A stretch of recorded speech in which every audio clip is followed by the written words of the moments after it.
Shri S K സജിസ്ത നോക്കൂ, പ്രാഥമികമായി ഈ സംഭവം ഇത് ധനമന്ത്രാലയം തന്നെ തിരിച്ചറിയുകയും ഇൻസ്പെക്ഷൻ വിഭാഗം കണ്ടെത്തുകയും 1458 സർക്കാർ ജീവനക്കാർ തന്നെ ഈ ക്ഷേമ പെൻഷൻ കൈപ്പറ്റുന്നു എന്ന് തിരിച്ചറിയുകയും ചെയ്തതാണ്. അതിൽ ആഭ്യന്തര അന്വേഷണം ഡിപ്പാർട്ട്മെന്റ് മുഖേന നടപ്പിലാകുമെന്ന് ധനമന്ത്രി പറഞ്ഞതുമാണ്. അതിനിടയിലാണ് ഈ നല്ല ജീവിത സാഹചര്യമുള്ള ആളുകൾ മാനദണ്ഡങ്ങൾ ലംഘിച്ചുകൊണ്ട് ഈ പട്ടികയിൽ കടന്നുകൂടിയിട്ടുണ്ടെന്ന് അടക്കമുള്ള വാർത്തകൾ വരികയും മറ്റു വിവരങ്ങൾ വരികയും ചെയ്യുന്നത്.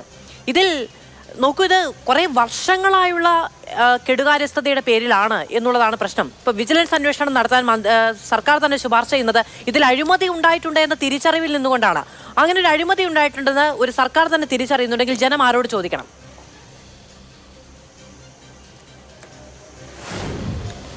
മാധു, ഇതിലെ പ്രധാനപ്പെട്ട വിഷയം ഒന്ന്, ധനവകുപ്പ് തന്നെ നിർദ്ദേശ പ്രകാരം ഇൻഫർമേഷൻ കേരള നടത്തിയ പരിശോധനയിലാണ് ഈ പറഞ്ഞ ക്രമക്കേട് കണ്ടെത്തിയത്. ആ ക്രമക്കേടിൻ്റെ ഭാഗമായി നേരത്തെ സൂചിപ്പിക്കപ്പെട്ട പോലെ തന്നെ 1458ഓളം സർക്കാർ ഉദ്യോഗസ്ഥന്മാർ, ഗസറ്റഡ് റാങ്കിൽ ഉൾപ്പെടെയുള്ള ആളുകൾ ചിലർ ഈ തരത്തിൽ പാവപ്പെട്ടവർക്ക് വിതരണം ചെയ്യുന്ന ക്ഷേമ പെൻഷൻ വാങ്ങുന്നുണ്ട് എന്ന വിവരം ലഭിക്കുകയാണ്. തുടർന്നാണ് കൂടുതൽ വിശദമായ പരിശോധനയിലേക്ക് പോകുന്നത്. ആ പരിശോധന ഇനിയും തുടരുകയും ചെയ്യും. അതിനിടയിൽ കോട്ടക്കൽ നഗരസഭയ്ക്കകത്ത് നടത്തിയ ഒരു പരിശോധനയിൽ 42 പേരെ പരിശോധിക്കുമ്പോൾ 38 പേരും അനർഹരാണ് എന്ന് കണ്ടെത്തുന്നു. അതിൽ തന്നെ BMW കാർ ഉൾപ്പെടെ ഉപയോഗിക്കുന്ന ആളുകളുണ്ട് എന്നതും വിവരം പുറത്തു വരുന്നു. അതുകൊണ്ട് അവിടെ വിജിലൻസ് അന്വേഷണം ആരംഭിച്ചു. മറ്റ് കേസുകൾക്കകത്തും ഇതേ നിലയിലുള്ള ശക്തമായ നിലപാട് സ്വീകരിച്ചു പോകും എന്ന കാര്യത്തിൽ തർക്കമില്ല. പിന്നെ ഇവിടെ വരുത്തി തീർക്കാൻ വേണ്ടി ശ്രമിക്കുന്ന കാര്യം, ഇത് സർക്കാരിൻ്റെ ഒരു ശ്രദ്ധയിലില്ലാത്തത് കൊണ്ടാണ് ഇത് വന്നത് എന്നാണ്. സർക്കാർ ഈ കാര്യത്തിൽ ഗൗരവകരമായ നിലപാട് സ്വീകരിച്ചിരുന്നു. നമുക്കറിയാം, ഇത്തരമൊരു വിഷയം ഉയർന്നു വരുന്നത് 2014-15 കാലഘട്ടങ്ങളിലെല്ലാം സാമൂഹ്യ പെൻഷൻ വിതരണം ചെയ്തതുമായി ബന്ധപ്പെട്ട് CAG റിപ്പോർട്ട് കേരളത്തിൽ വരുന്നു. ആ ഓഡിറ്റ് റിപ്പോർട്ട് കേരള നിയമസഭയുടെ മേശപ്പുറത്ത് വരുന്നു. അത് 2016 കേരള നിയമസഭയുടെ മേശപ്പുറത്ത് വരുന്നത്. അങ്ങനെ അതിൻ്റെ അടിസ്ഥാനത്തിൽ പുതിയ ഗവൺമെൻറ്, LDF ഗവൺമെൻറ് അധികാരത്തിൽ വന്നപ്പോൾ ഗുണഭോക്തൃ പട്ടിക ശുദ്ധീകരിക്കാൻ വേണ്ടി തീരുമാനിച്ചു. തുടർന്നാണ് വാർഷിക മസ്റ്ററിംഗ് നടത്താൻ വേണ്ടി തീരുമാനിച്ചത്. 2 തരത്തിലുള്ള വാർഷിക മസ്റ്ററിംഗ് ആണ്. ഒന്ന്, നേരിട്ട് ബയോമെട്രിക് സംവിധാനം ഉപയോഗിച്ച് നേരിട്ടുള്ള മസ്റ്ററിംഗ് നടത്തണം.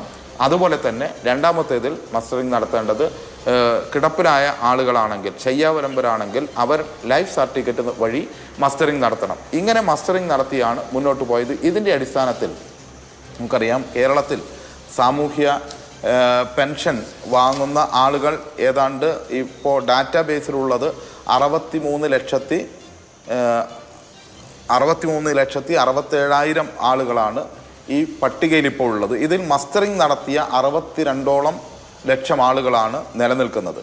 ഈ ആളുകളുടെ മസ്റ്ററിങ്ങിനകത്ത് വന്ന പോരായ്മകളാണ് വിശദമായി പരിശോധിക്കേണ്ടത്. ഏതെങ്കിലും രീതിയിലുള്ള ക്രമക്കേടുകൾ നടന്നിട്ടുണ്ടോ എന്ന പരിശോധന നടത്തണം. വാർഷിക മസ്റ്ററിംഗ് വളരെ കൃത്യമായി നടത്തുന്നുണ്ട്.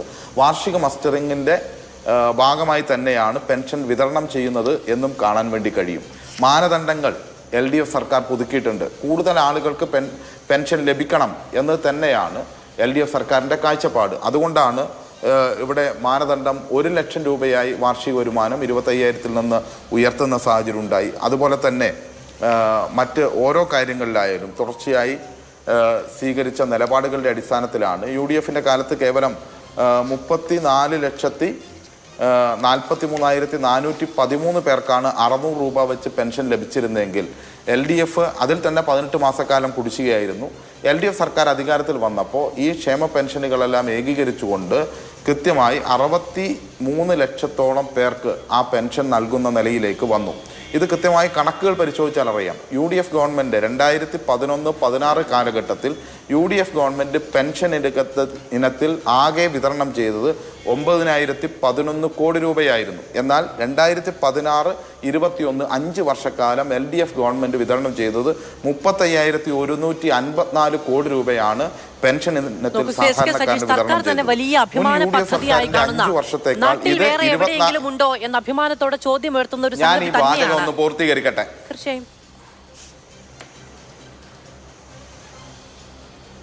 അല്ല, എന്നാ പിന്നെ നിങ്ങളങ്ങ് പറഞ്ഞോ.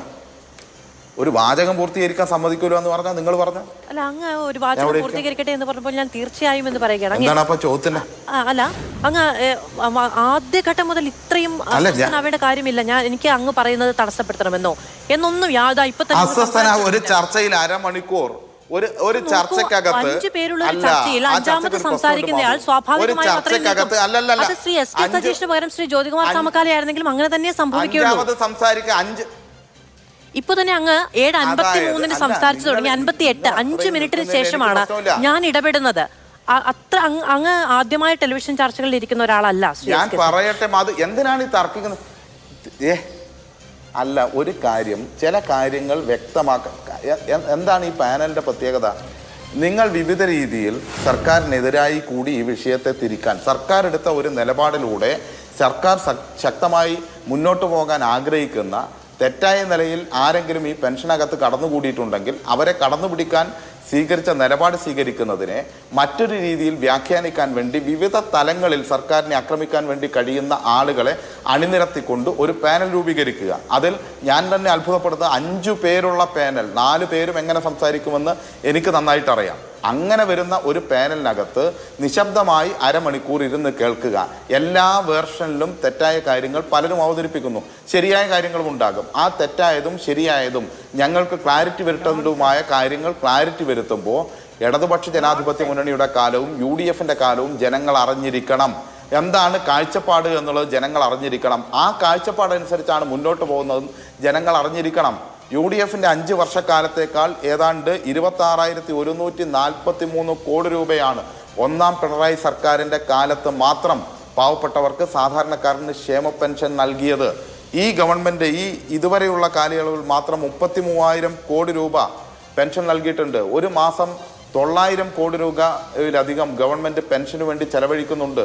ഇതെല്ലാമാണ് വസ്തുത എന്നിരിക്കെ ആ വസ്തുതയെ മറച്ചുവെക്കാൻ ഗവൺമെൻറ് തന്നെ നടത്തിയ അന്വേഷണത്തിൻ്റെ ഭാഗമായി ക്രമക്കേടുകൾ ഇല്ലാതാക്കാൻ വേണ്ടി ശ്രമിക്കുമ്പോൾ UDF കാലത്തില്ലായിരുന്ന മസ്റ്ററിംഗ് കൊണ്ടുവന്ന് ആ മസ്റ്ററിലൂടെ ബയോമെട്രിക് മസ്റ്ററിങ്ങും അതുപോലെ തന്നെ ലൈഫ് സർട്ടിഫിക്കറ്റും ഉൾപ്പെടെയുള്ള മസ്റ്ററിങ്ങിൽ കാര്യങ്ങൾ കൈകാര്യം ചെയ്ത് കൊണ്ടുവന്ന സമയത്ത് പോലും അതിനിടയിൽ കൂടെ ചില ആളുകൾ ദുരുപയോഗം ചെയ്ത് എങ്ങനെയെങ്കിലും പണമുണ്ടാക്കാൻ വേണ്ടി ശ്രമിക്കുമ്പോൾ അതിനെ രാഷ്ട്രീയ ദുഷ്ടലാക്കോടുകൂടിയല്ല കാണേണ്ടത്. പകരം അതിനെ അത്തരത്തിലുള്ള ആളുകളെ തീർച്ചയായും ശക്തമായ നിലപാടിലൂടെ അവരെ നടപടിയിലൂടെ ഏറ്റവും മാതൃകാപരമായി ശിക്ഷിക്കുന്നതിലൂടെ മുന്നോട്ട് പോകാൻ എല്ലാവരും ഒരേ രീതിയിൽ സഹകരിക്കുകയും സഹായിക്കുകയുമാണ് ചെയ്യേണ്ടത് എന്ന കാര്യത്തിൽ തർക്കമില്ല. ശരി, ഞാൻ ഇടപെടുകയാണ്. ഞാൻ നേരത്തെ പറഞ്ഞതുപോലെ 7:53 മുതൽ 8 മണി വരെ ഞാൻ അങ്ങേക്ക് അനുസ്യൂതം സംസാരിക്കാനുള്ള സമയമാണ് നൽകിയത്. സ്വാഭാവികമായും ഇത് വിശദീകരിക്കേണ്ട ഉത്തരവാദിത്തം അങ്ങേക്കുണ്ട് എന്നുള്ളതുകൊണ്ട് തന്നെ ഞാൻ അങ്ങയോട് ഒരു ചോദ്യം കൂടി ചോദിക്കാൻ ഉദ്ദേശിച്ചിരുന്നു. പക്ഷേ ഇനി അത് ചോദിക്കുക എന്ന് പറയുന്നത് സ്വാഭാവിക നീതി അല്ലാതാകും. മറ്റുള്ളവർക്കും ഇത്തരം പരാതികൾ ഉണ്ടാകാമല്ലോ, അത് അങ്ങും മനസ്സിലാക്കുമെന്ന് ഞാൻ വിചാരിക്കുന്നു. പക്ഷേ